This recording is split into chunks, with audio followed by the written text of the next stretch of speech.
කපුටන් සහ සර්පයා. සිංහල ෆේරිටේල්ස් නාලිකාවට සාදරයෙන් පිළිගනිමු. සිත් ගන්වන කතාව රස විඳින්න. කපුටන් සහ සර්පයා.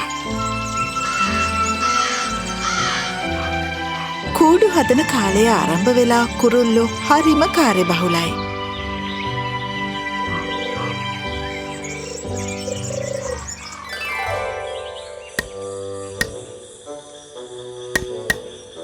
නෑ මෙතන හරියන්නේ නෑ. ලෙවින් අපේ යාළුවෝ ඔක්කොම මෙතන හදන්නේ. ඒක තමයි මායා ගොඩක් කුඩු තියෙන තැන ගොඩක් බිත්තර විලෝපිකයෝ වැඩි. එපා.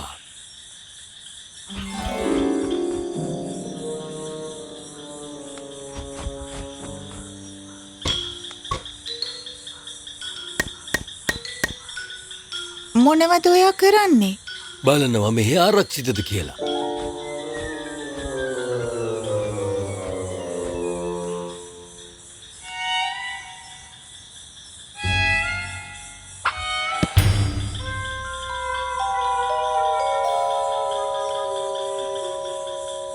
මං කිව්වේ මෙහෙ ලේන්නු වැඩි. ලේන්නු කියන්න විලෝපිකයන් නෙවෙයි.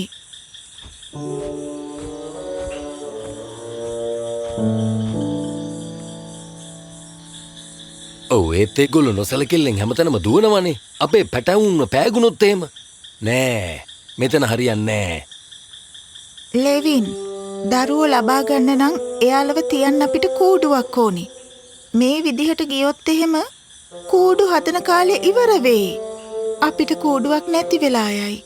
අනේ මට එක දවසක් දෙන්නකෝ.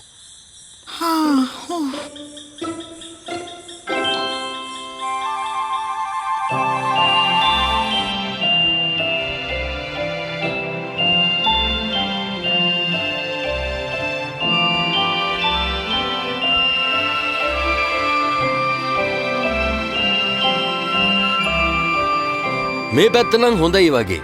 තනකොළත් නෑ කන්දත් හොඳට පේනවා. ලේන්නු නෑ සිදුරු නෑ ඒ කියන්නේ සර්පයොත් නෑ. මේක හොඳටම හොඳයි අපේ පැටවුන්ට. මම කැමති. අපි එහෙනම් මෙතන හදන්න පටන් ගමු.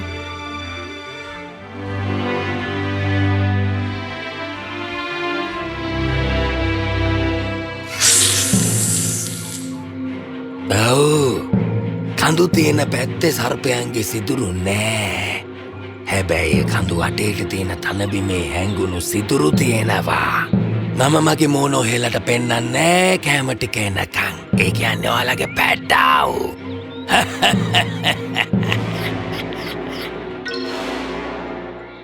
ලෙවින්ටයි මායටයි ඉවසිල්ලක් නෑ.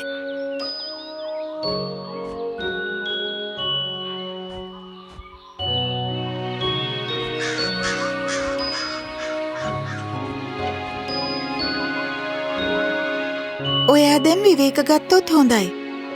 ඔයා හවස් වෙනකම්ම ගොඩක් වැඩ කළා. අපොයි නෑ. ඔයා දැන් සුව පහසුව ඉන්න ඕනේ අපේ පැටව් වෙනුවෙන්. ඔයා විවේක ගන්න. ඔයා මෙච්චර වැඩ කරද්දි මම විවේක ගන්න? ඒක වෙන්නේ නෑ.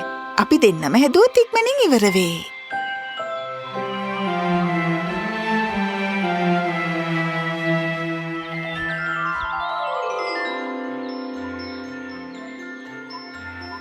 අන්තිමේදී සති ගානක මහන්සියෙන් පස්සේ කූඩුව හදලා ඉවර වුණා. ඉක්මනින්ම මේ කූඩුව අපේ පුංචි පැටවුන්ගේ සද්දෙන් පිරීලා යනවා. අපේ පැටව්, අපේ පවුල. මං හිතනවා මං හොඳ තාත්තා කෙනෙක් වෙයි කියලා.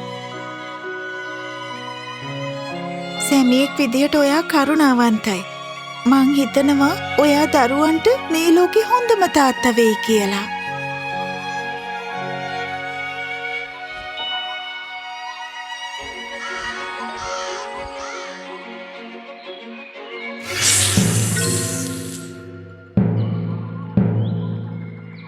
දවස් 3කට පස්සේ මායා ලස්සන බිත්තර 3ක් දැම්මා.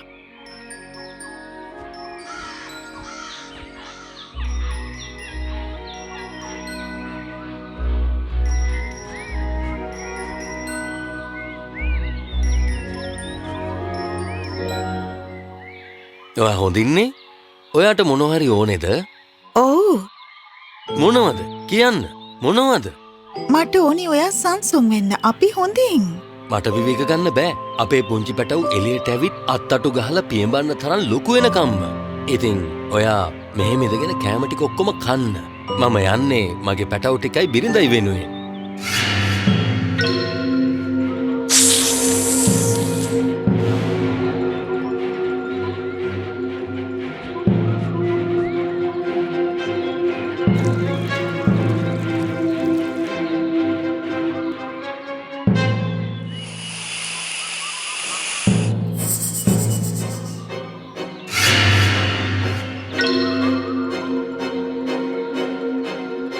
එන්න එපා ළඟට.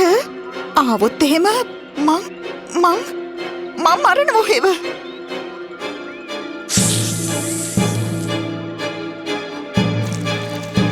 ලෙවින්! ලෙවින්! ලෙවින්! උදව්!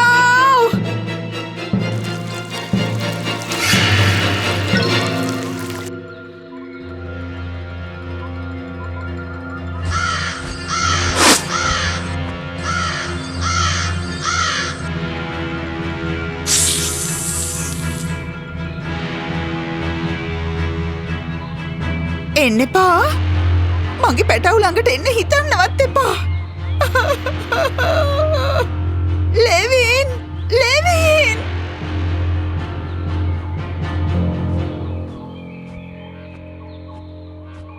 මායා! මං එනවා!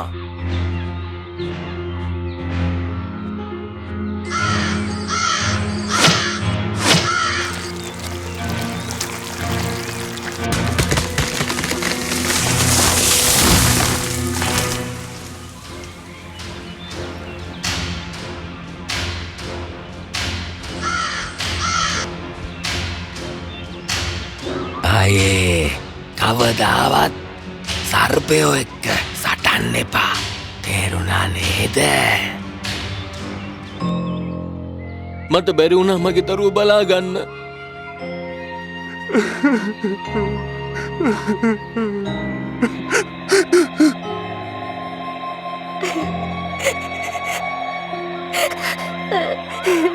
ඔයාගේ වරදක් නැහැ. සර්පයයි හැම දෙයකටම වග කියන්න ඕනි.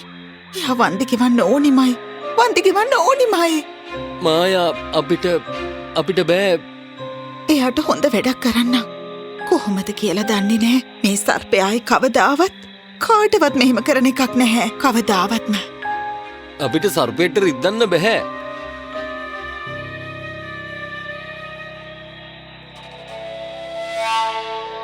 අපොයි ඔයාට පුළුවන්. ඔයා කවුද? කොහොමද අපි ඒක කරන්නේ? සතුරා ශක්තිමත් නම් ඊට වඩා ශක්තිමත් කෙනෙක් යාට මුණගස්සන්න. හෙට ඉර උදාවෙන් පස්සේ මෙතන ඉඳන් සතුඹම් පහක් ගිහින් එතන ඉන්න මිනිස්සු දිහා බලලා එන්න. ඊට පස්සේ මාව මෙතෙන්දි හම්බ වෙන්න. ඊළඟ දවසේ උදෙන්ම ලෙවිනුයි මායයි එයාලට කියපු විදිහටම වැඩේ කළා. එයාලා ලොකු කූඩාරම් සහ ආරක්ෂකයෝ දැක්කා. ලොකු කූඩාරමකින් එළියට එන කුමරියක් සහ ඇගේ යහළුවන්වත් දැක්කා. මං ගොඩාක් දවස් ඉඳන් ගඟේ නාන්න බලාගෙන ඉන්නේ. ඕ වනාන්තරේ හැම දෙයක්ම සම්පූර්ණයි වගේම ලස්සනයි. කුමරියනි අනේ අපි ඉක්මනින්ම ගඟට යමුකෝ. හරි ආරක්ෂකයිනි. පවසන්න උත්තමාවිය. අපි අපේ ආභරණ කෝඩාරම ඇතුලේ තියලා යනවා. ඒවා බලාගන්න. එහෙමයි උත්තමාවිය.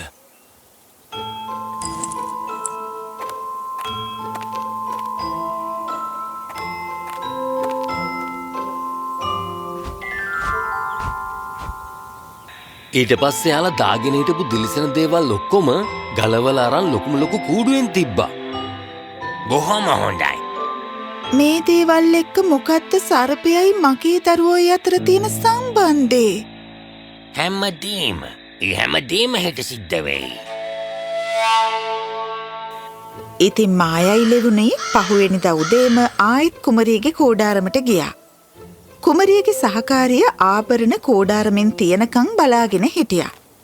ඊට පස්සේ ආරක්ෂකයෝ එහාට මෙහාට වෙද්දිම මායයි ලෙබෙනොයි කෝඩාරමට කඩා වැදිලා ආභරණ මල්ල අරගෙන ආරක්ෂකයින්ට හොඳට පේන විදිහට එළියට පියාඹලා ගියා.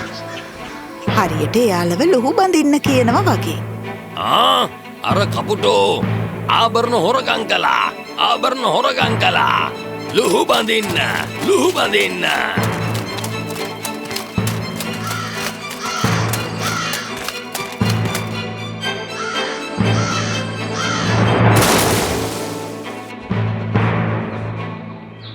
එළියට එනවා මිනි මරුවා. එළියට එනවා. එනවා මං තමුන්ට අභියෝග කරනවා.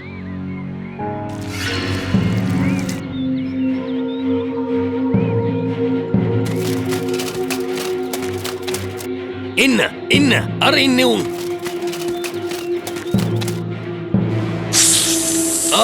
ඉන්න මෙතන සර්පයෙක් ඉන්නවා.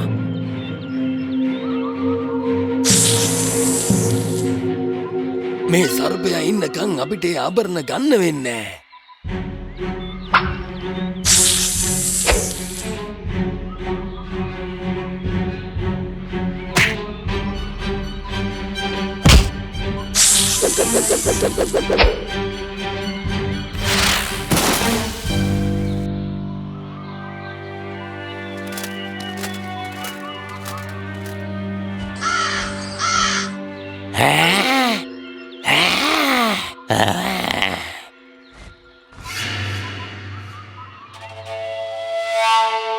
මගේ පැටව් මරලා දැම්මා. හොඳ වැඩේ. මායා ඉන්න. අපි මිනිමරුවෝ නෙවෙයි. ඔයා මිනිමරුවෙක් නෙවෙයි. ජීවිතයත් මරණයත් සුභාජාමේ කොටසක්. එක්කෙනෙක් ජීවත් වෙන්න තව කෙනෙක් දඩයම් කරනවා. ඒ කිසිම ජීවියෙකුට තමන්ගේ ජීවිතේ සුළු කොට තකන්න බෑ. ඒක කාටත් එකයි. කිසිවෙටකත් අහංකාර වෙන්න එපා. කල්පනාවෙන් වැඩ කරන්න ඕනේ. උදාසීන වෙන්නත් එපා.